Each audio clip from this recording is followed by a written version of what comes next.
d'or ne changea point de dessein, et Avenant partit avec le petit chien Cabriole pour aller à la grotte ténébreuse chercher de l'eau de beauté.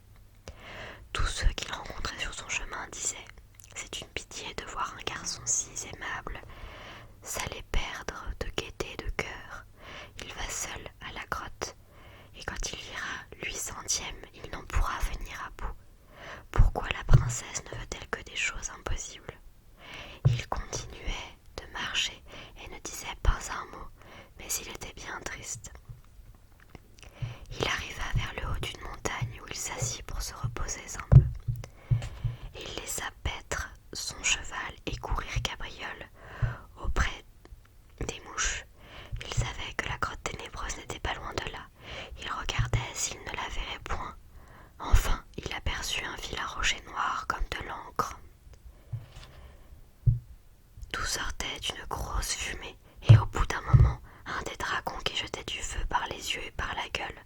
Il avait le corps jaune et vert, des griffes, et une longue queue qui faisait plus de 100 tours. Cabriole vit tout cela, et ne savait pas où se cacher tant il avait peur. Avenant, tout résolu de mourir, tira son épée et descendit avec une fiole que la belle aux cheveux d'or lui avait donnée pour la remplir de l'eau de beauté. Il dit à son petit chien Cabriole « C'est fait de moi, je ne pourrai jamais avoir de cette eau qui est gardée par les dragons. Quand je serai mort, remplis la fiole de mon sang et la porte à la princesse pour qu'elle voie ce qu'elle me coûte, et puis va trouver le roi mon maître et lui conte mon malheur. » Comme il parlait ainsi, il entendit qu'on l'appelait. « Avenant, Avenant !» Il dit « Qui m'appelle ?» Et il vit un hibou dans le trou d'un vieil arbre qui lui dit « Vous m'avez retiré du filet des chasseurs où j'étais pris, et vous me sauvâtes la vie. Je vous promis que je vous le revaudrai, en voici le temps. Donnez-moi votre fiole, je sais tous les chemins de la grotte ténébreuse, je vais vous guérir de l'eau de beauté. » Dame, qui fut bien taise, je vous la laisse à penser. Avenant lui donna vite sa fiole. Et le hibou entra sans nul empêchement dans la grotte. En moins d'un quart d'heure, il revint rapporter la bouteille bien bouchée. Avenant fut ravi. Il le remercia de tout son cœur, et remontant la montagne, il prit le chemin de la ville bien joyeux. Il alla droit au palais, il présenta la fiole à la belle aux cheveux d'or, qui n'eut plus rien à dire. Elle remercia Avenant et donna ordre de préparer tout ce qu'il lui fallait pour partir, puis elle se mit en voyage avec lui. Elle le trouva bien aimable, elle lui disait quelquefois « Si vous aviez voulu, j'aurais fait roi, je vous aurais fait roi. » Nous ne serions point partis de mon royaume, mais il répondait « Je ne voudrais pas faire un si grand désespoir et déplaisir à mon maître pour tous les royaumes de la terre, quoique je vous trouve plus belle que le soleil. » Enfin, ils arrivèrent à la grande ville du roi, qui, sachant que la belle aux cheveux d'or venait alla au-devant d'elle. Et il lui fit les plus beaux présents du monde. Il l'épousa avec tant de réjouissance que l'on ne parla d'autre chose. Mais la belle aux cheveux d'or, qui aimait Avenant, dans le fond de son cœur, n'était bien taise que quand elle le voyait, et elle louait toujours. « Je ne serais point venue sans Avenant, » disait-elle au roi. « Il a fallu qu'il ait fait des choses impossibles pour me rendre mon service. Vous lui devez d'être obligé. Il m'a donné de l'eau de beauté. Je ne vieillirai jamais, je serai toujours belle. » Les envieux qui écoutaient la reine dirent au roi « Vous n'êtes point jaloux, et vous avez sujet de l'être. La reine aime si fort Avenant qu'elle en perd le boire et le manger. Elle ne fait que parler de lui et des obligations que vous lui avez. Pour la liaison. Comme si tel autre que vous auriez envoyé n'en eût pas fait autant. » Le roi dit « Vraiment, je m'en avise qu'on aille le mettre dans la tour avec les fers aux pieds et aux mains. » L'on prit Avenant, et pour sa récompense d'avoir si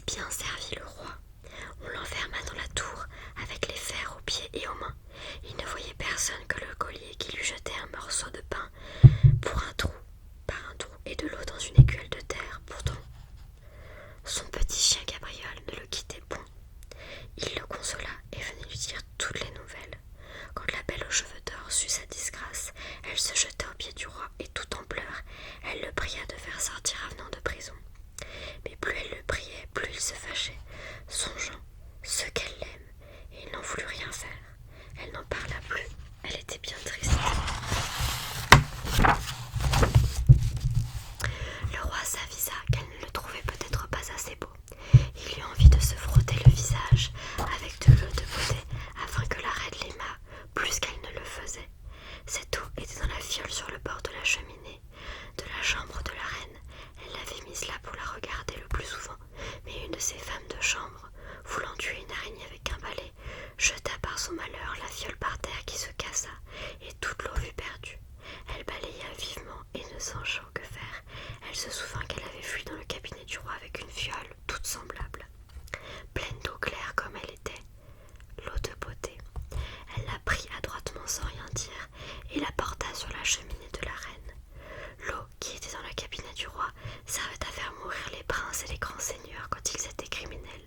Au lieu de leur couper la tête ou de les pendre, on leur frottait le visage de cette eau. Ils s'endormaient et ne se réveillaient plus. Un soir donc, le roi prit la fiole et se frotta bien le visage, puis il s'endormit et mourut. Le petit chien Cabriole l'apprit des premiers et ne manqua pas de l'aller dire à Avenant, qui lui dit d'aller trouver la belle aux cheveux d'or et de la faire souvenir du pauvre prisonnier. Cabriole se glissa doucement dans la presse, car il avait grand bruit dans la cour pour la mort du roi. Il dit à la reine: Madame, n'oubliez pas le pauvre Avenant.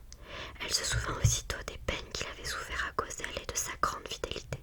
Elle sortit sans parler à personne et fut droite à leur tour où elle ôta elle-même les fers des pieds et des mains d'Avenant et lui remettant une couronne d'or sur la tête et le manteau royal sur les épaules, elle lui dit: Venez, aimable Avenant, je vous fais roi et vous prends pour mon époux. Elle se jeta à ses pieds et la remercia. Chacun fut ravi de l'avoir pour maître. Il se fit la plus belle noce du monde et la belle aux cheveux d'or vécut longtemps avec le bel Avenant, tous deux heureux et satisfaits. Moralité: si par hasard un malheureux te demande ton assistance, ne lui refuse point un secours généreux. Un bienfait tôt ou tard reçoit sa récompense. Quand Avenant, avec tant de bonté, servait carpe et corbeau, quand jusqu'au hibou même. Sans être rebuté de sa laideur extrême, il conservait la liberté. Aurait-on pu jamais le croire que ces animaux, quelque jour, le conduiraient au comble de la gloire, lorsqu'il voudrait du roi servir le tendre amour? Malgré tous les attraits d'une beauté charmante, qui commençait par lui de sentir des désirs, il conserve à son maître étouffant ses soupirs. Une fidélité constante, toutefois sans raison, il se voit accusé. Mais quant à son bonheur, il paraît plus d'obstacles. Le ciel lui devait un miracle, qu'à la vertu jamais le ciel n'a refusé. Voilà.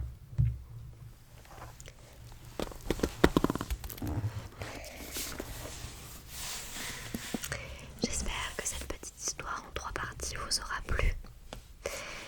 C'est des histoires que j'aimais bien qu'on me lise ou lire quand j'étais plus jeune, avant de m'endormir ou même les après-midi. Et j'aimais particulièrement cet aspect de moralité qui permettait de donner un sens à une histoire. J'aimais beaucoup les fables de La Fontaine, bien sûr. Je trouve que pour un enfant, ça permet de comprendre des sens, des valeurs qui peuvent être importantes en grandissant. Bien évidemment, on va dire qu'elles ne sont plus